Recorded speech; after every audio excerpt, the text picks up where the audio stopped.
आप सभी का फिर से एक बार स्वागत है दूसरे लेक्चर में। और यहाँ पर हम चर्चा को जारी रखेंगे वैक्सीन से। तो सबसे पहले चलिए हम ये अच्छी तरह से समझते हैं कि ये वैक्सीन क्या होता है।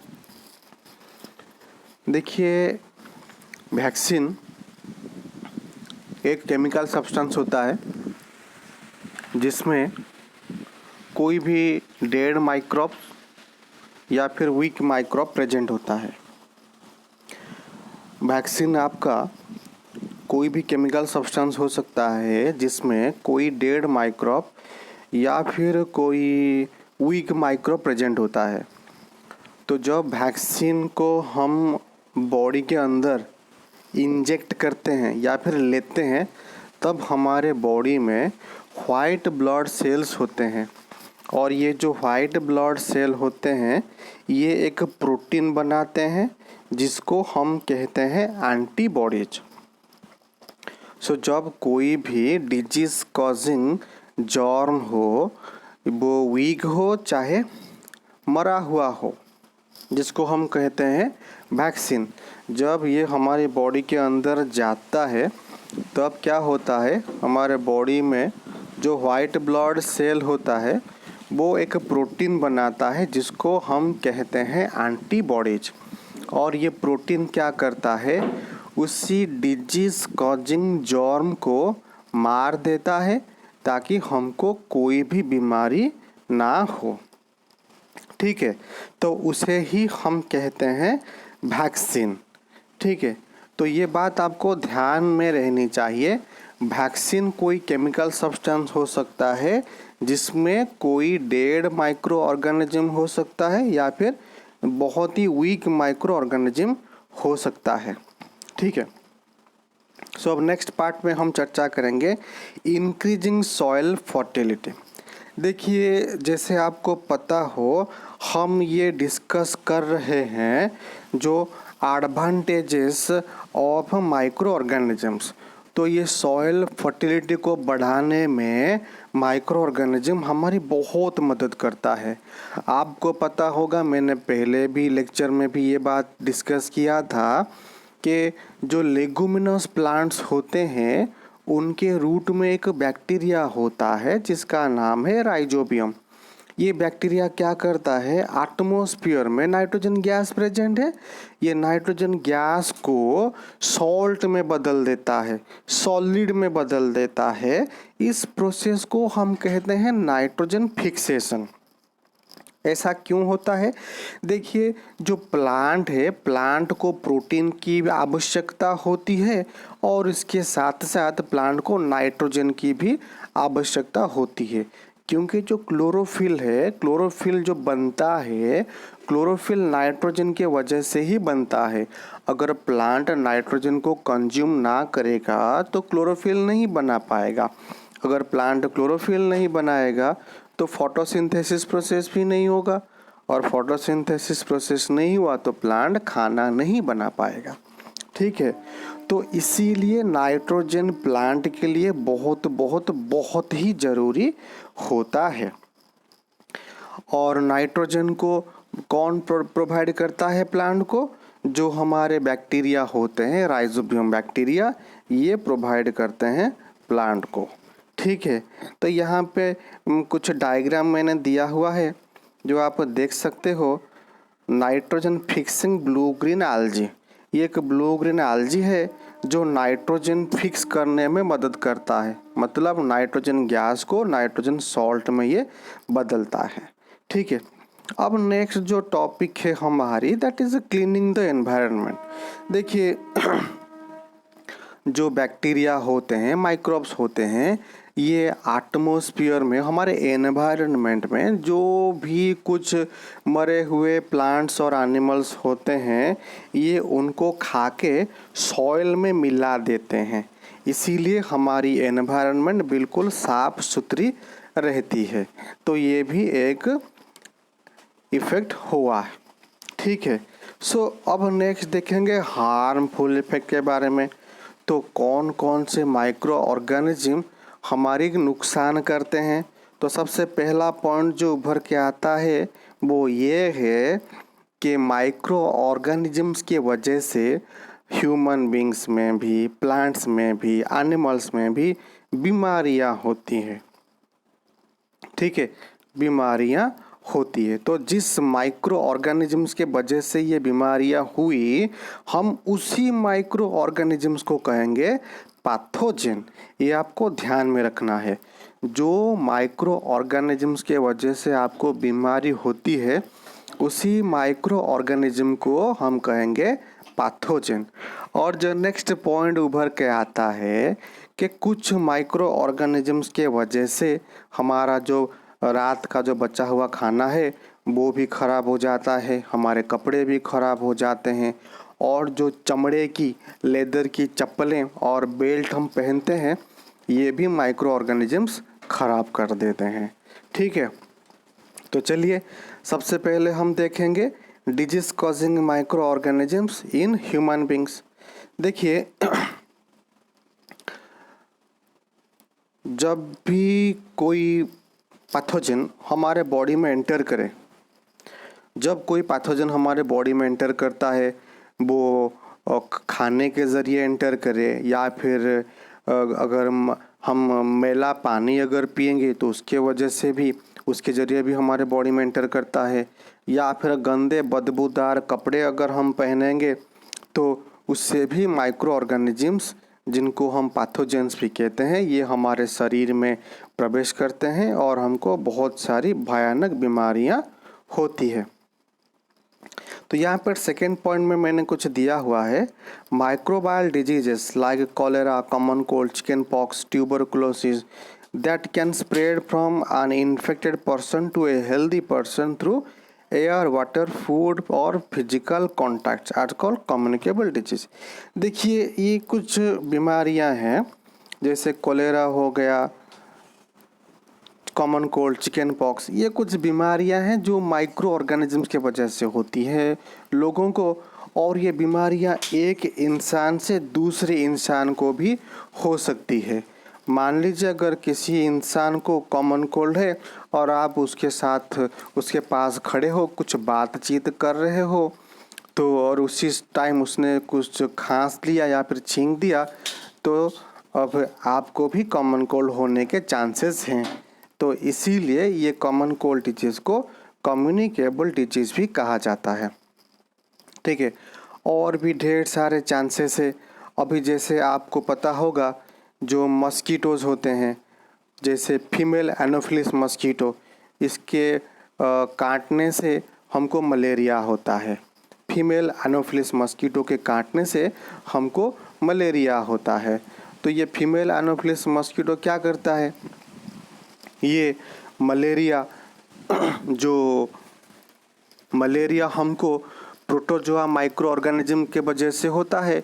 तो ये प्रोटोजोआ माइक्रो ऑर्गेनिज्म जो है, ये फीमेल एनोफिलिस मॉस्किटो के अंदर ही ग्रो करता है, रिप्रोड्यूस करता है। ठीक है, तो हमको अभी ये प्रोटोजोआ के वजह से भी मलेरिया हुई। ठीक है, और एक भी है फीमेल एडिस मस्कीटो, अगर आपको काट दे तो आपको डेंगू हो जाएगा। तो ये डेंगू हमको होती है वायरस के वजह से। ये वायरस फीमेल एडिस मस्कीटो में पाया जाता है। तो इसीलिए हमको एक साफ सुथरी एनवायरनमेंट चाहिए। हमारे घर के आजू बाजू कहीं पे भी पानी जमा ना होना चाहिए, कहीं पे भी कूड़ा कचरा, डस्ट कुछ भी जमा होना नहीं चाहिए। तो घर से बिल्कुल दूर 100 या 50 मीटर के बाद हम सारा कूड़ा कचरा फेंकेंगे, घर के आजू बाजू को साफ़ सुथरा रखेंगे, कहीं पे भी कोई भी गार्बेज जमा होना नहीं चाहिए, और हम जमा होना नहीं भी देंगे, तभी जाके हम एक स्वस्थ वातावरण में सांस ले सकेंगे। ठीक है, अब यहाँ पे ये एक टेबल दिया है, उसमें कुछ ह्यूमन डिजीजेस और उनके कॉजेटिव माइक्रो ऑर्गेनिजम्स के नाम मैंने मेंशन किया हुआ है। जैसे ट्यूबरकुलोसिस बैक्टीरिया की वजह से होता है, measles virus, chicken pox virus, polio virus, तो यहाँ पे ऐसे कुछ डिजीज़ और उनके कॉजेटिव माइक्रो ऑर्गेनिजम्स के नाम मैंने मेंशन किया हुआ है। सो माइक्रो ऑर्गेनिजम्स के वजह से सिर्फ इंसानों को नहीं, दूसरे जानवरों को भी बीमारियां होती है। जैसे आप यहाँ पे देखिए, एंथ्रेक्स एक भयानक बीमारी है जो तकरीबन कैटल मतलब गाय भैंसों को होती है। सो ये बैक्टीरिया के वजह से होती है और इसमें उनकी मौत भी हो सकती है। और दूसरे कैटल में भी फूट एंड माउथ डिजीज एक होता है जिससे ये वायरस की वजह से होता है और इनसे उनकी जान भी जा सकती है। सो यहाँ तक भी प्लांट्स को भी माइक्रो ऑर्गेनिज्म से खतरा होता है, क्योंकि माइक्रो ऑर्गेनिजम्स के वजह से प्लांट्स में भी बहुत सारी बीमारियाँ होती है। इसीलिए हम प्लांट को इन बीमारियों से बचाने के लिए पेस्टिसाइड का इस्तेमाल करते हैं, इंसेक्टिसाइड का इस्तेमाल करते हैं। ये एक केमिकल्स होते हैं जो ये माइक्रो ऑर्गेनिजम्स को मार के हमारे प्लांट की मदद करते हैं और हमारा जो क्रॉप का प्रोडक्शन है ये बढ़ाने में भी हमारी मदद करते हैं। तो यहाँ पे साफ देखिए, एक प्लांट डिजीज का नाम है साइट्रस कैंकर। ये स्पेशली साइट्रस प्लांट को होता है, मतलब जो लेमन ऑरेंज है ये उनको होता है। ये बैक्टीरिया के वजह से होता है और मोड ऑफ ट्रांसमिशन का मतलब होता है कि ये जो बैक्टीरिया हवा में तैरते हुए दूसरे प्लांट्स को भी होता है। और इस बीमारी में जो लेमन होता है, जो लेमन का लीफ होता है, वहाँ पर कुछ ब्राउन कलर के स्पॉट दिखाई देते हैं। और जो नेक्स्ट डिजीज होता है that is rusting of wheat. ये फंजाई के वजह से होता है और ये एयर के मीडियम में ट्रांसफ़र करता है। ठीक है। सो इससे क्या होता है, इससे जो प्लांट का जो लीफ होता है, लीफ में कुछ येलो कलर के स्पॉट्स दिखाई पड़ते हैं। और जो नेक्स्ट डिजीज़ है हमारी that is yellow vein Mosaic of भिंडी। ये वायरस के वजह से होता है और मोड ऑफ ट्रांसमिशन इसे इंसेक्ट ही कैरी करके लेते हैं इस वायरस को। और इससे जो लीफ होता है, ये लीफ का कलर येलो हो जाता है। ठीक है। और नेक्स्ट हम चर्चा करेंगे फूड पॉइजनिंग। अभी हमने देखा कि कुछ माइक्रोब की वजह से हमारा जो फूड होता है वो पॉइजन में बदल जाता है, स्पॉइल खराब हो जाता है, बिल्कुल पॉइजन हो जाता है, जिसको हम कहते हैं फूड पॉइजनिंग। ठीक है। तो माइक्रो ऑर्गेनिजम्स क्या करते हैं, फूड में ग्रो करते हैं। माइक्रो ऑर्गेनिजम्स को ग्रो करने के लिए कुछ सही वातावरण की आवश्यकता होती है। जैसे उसको चाहिए मॉइस्चर चाहिए, वो डार्क कूल प्लेस में ज़्यादा ही ग्रो करेगा। तो रात का जो बचा हुआ खाना है, जब हम उसको ऐसे खुले में रख देते हैं तो उसमें मॉइस्चर होता है और वहाँ पे माइक्रो ऑर्गेनिजम्स बड़े ही आराम से, बड़े ही प्यार से वहाँ पे ग्रो करते हैं और उसको बिल्कुल ही जहरीला बना देते हैं। अगर हम उसी जहरीले खाने को अगर हम खाएंगे तो हमको फूड पॉइजनिंग हो जाएगी और इससे हमारी जान भी जा सकती है। ठीक है। सो अब नेक्स्ट हम चर्चा करेंगे फूड प्रिजर्वेशन। मतलब खाना तो खराब हो गया, उसको माइक्रो ऑर्गेनिजम्स ने खराब कर दिया। अब हम देखेंगे कि हम फूड को प्रिजर्व कैसे करें, मतलब ऐसा हम क्या करें ताकि फूड पॉइजनिंग ना हो, हमारा जो खाना है वो बचा रहे। ठीक है। तो उसके लिए सबसे पहले हम क्या करते हैं, कुछ केमिकल्स का इस्तेमाल करते हैं जिस केमिकल के वजह से हमारा खाना खराब ना हो। जैसे आपका सोडियम बेंजोएट है, सोडियम मेटाबाइसल्फाइट है।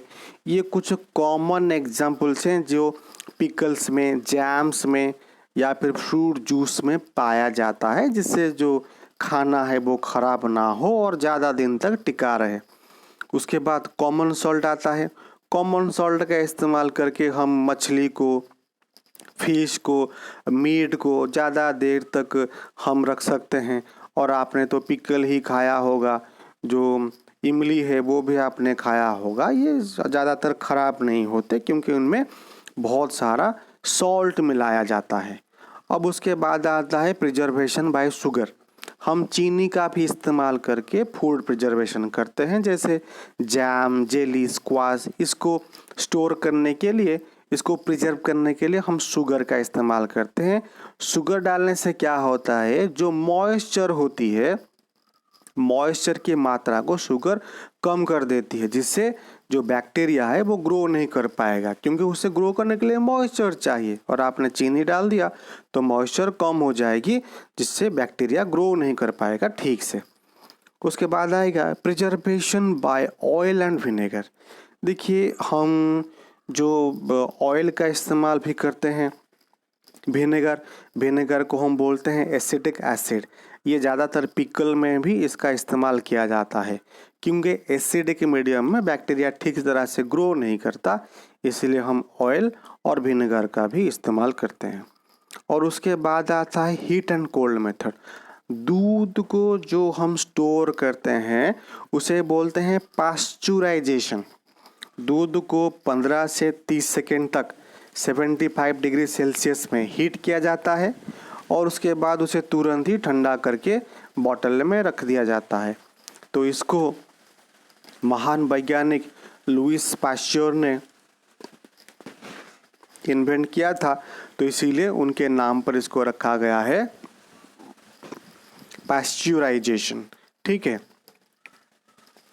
यहाँ पर गलती से 700 डिग्री सेल्सियस हो गया है, वो 75 डिग्री सेल्सियस होगा। ठीक है। सो नेक्स्ट आता है स्टोरेज एंड पैकिंग। देखिए, जब हम कोई ड्राई फ्रूट को स्टोर करें तो उसको एयर टाइट कंटेनर में हम स्टोर अगर करेंगे तो होगा, और उस एयर टाइट कंटेनर में जितना हवा प्रेजेंट है उस सारी हवा को हम निकाल दें और उसको नाइट्रोजन गैस से हम भर्ती कर दें, क्योंकि नाइट्रोजन गैस में माइक्रो ऑर्गेनिजम्स ठीक तरह से ग्रो नहीं कर पाएंगे, तो हमारा जो फूड है वो बिल्कुल ख़राब नहीं होगा, ये बचा रहेगा, टिका रहेगा। ठीक है। सो और लास्ट में आता है नाइट्रोजन फिक्सेशन, और इसके बारे में तो हमने अच्छी तरह से पहले तो पढ़ लिया है, तो इसको हम हायर क्लासेस में डिटेल में देखेंगे। तो ये कुछ इसका डायग्राम है जिससे हम नाइट्रोजन फिक्सेशन होती है। तो आशा करता हूँ कि आप लोगों को ये बात अच्छी तरह से समझ में आई होगी। तो ठीक है, मिलते हैं फिर एक दूसरे चैप्टर में। तब तक के लिए आप सुरक्षित रहें और स्वस्थ रहें और अपना ख्याल रखें। धन्यवाद।